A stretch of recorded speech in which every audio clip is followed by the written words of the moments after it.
Per la seconda batteria in corsia 1 Mattia Cavazzini, alla 2 Cristian Giancarlo Macchetti, alla 3 Nicolò Rosso, alla 4 Tommaso Campodell'Orto, alla 5 Giorgio Dalla Libera, alla 6 Lapo Traversi, 7 Alezza Jukanovic, in 8 Tazio Di Filippo.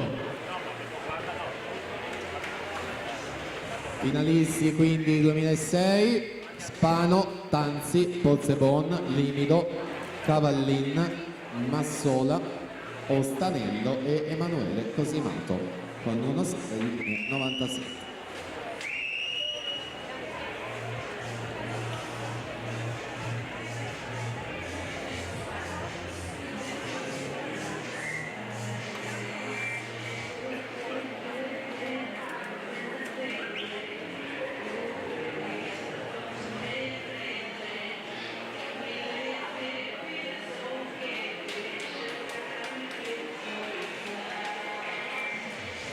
Una 13,10, Vidovic, corsia 4, la partenza 3.